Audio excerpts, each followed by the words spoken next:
Terdakwa Christian Halim sehat? Sehat. Ya, sesuai dengan kita dari persidangan yang lalu, hari ini eksepsi dari penasihat hukum. Silakan.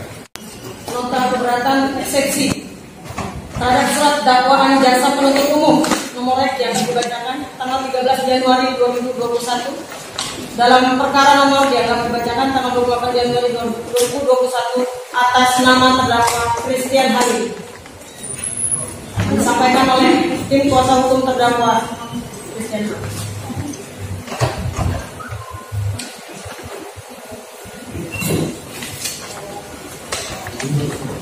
Kepada yang terhormat Majelis Hakim Pengadilan Negeri Surabaya, pemeriksa perkara nomor 195/B/2021 PN Surabaya.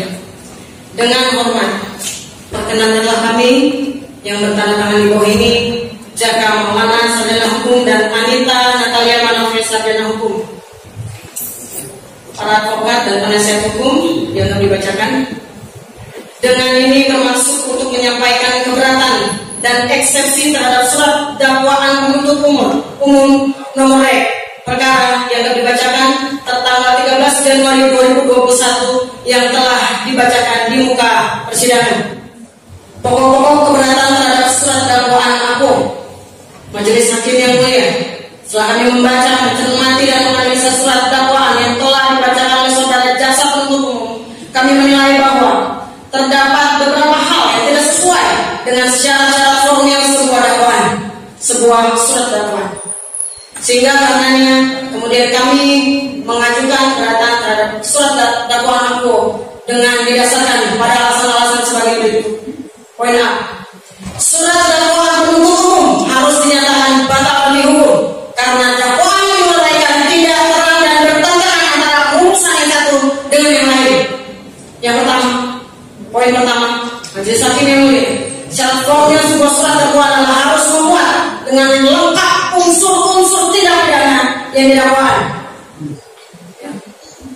Poin dua, bahwa pada hakikatnya kekaburan dan ketidakjelasan sebuah surat dakwaan akan sangat merugikan kepentingan terdakwa untuk melakukan pembelaan.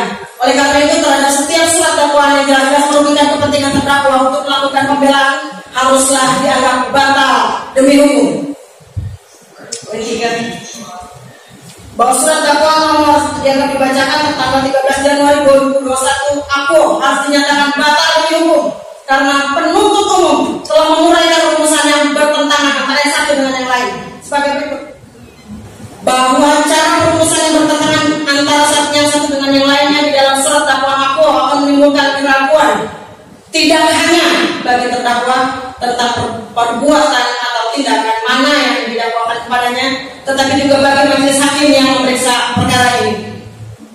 Poin 4 dianggap dibacakan. B. Surat dakwaan penuntut umum harus dinyatakan tidak dapat diterima karena telah disusun dengan tidak cermat dan tidak jelas, hal mana bertentangan dengan ketentuan pasal 143 ayat 2 Kitab Undang-Undang Hukum Acara Pidana. Majelis Hakim yang mulia, surat dakwaan merupakan dasar pemeriksaan suatu perkara pidana di depan persidangan, dan hakim yang memeriksa suatu perkara pidana hanya akan mempertimbangkan dan menilai apa yang tertera dalam surat dakwaan tersebut, menilai mengenai benar atau tidaknya terdakwa melakukan suatu tindak pidana yang didakwakan kepadanya, kemudian menjatuhkan putusannya. Dikutip dari alinea ketiga dari halaman 4 dan alinea ke-6 dari halaman 7 pada surat dakwaan aku, penuntut umum merumuskan maka terdakwa tidak akan mau menyerahkan uang miliknya sebesar 20.400.000.000 rupiah pada terdakwa untuk pembangunan infrastruktur. Bahwa kedua uraian di atas perbuatan di atas tidak relevan dan tidak koheren dengan unsur-unsur pasal yang didakwakan baik di dalam ketentuan pasal 378 KUHP tentang penipuan maupun pasal 372 KUHP tentang penggelapan. Ya. Demikian tadi eksepsi dari penasihat hukum terdakwa. Selanjutnya tanggapan dari atas eksepsi penasihat hukum sesuai dengan jadwal yang sudah ditentukan lalu. Kita berikan waktu hari Senin,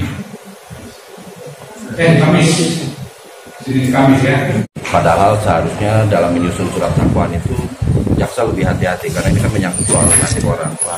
Ada beberapa frasa-frasa dan cara perumusan yang menurut kami bertentangan satu dengan yang lain. Terlebih lagi kalau kita cermati secara umum, ini sebenarnya sengketa kontrak, bukan sebuah tindak pidana penipuan maupun penggelapan. Makanya mudah-mudahan majelis bisa satu suara dengan apa yang kami sampaikan dan eksepsi kami bisa diterima. Jelas kontraknya bagaimana?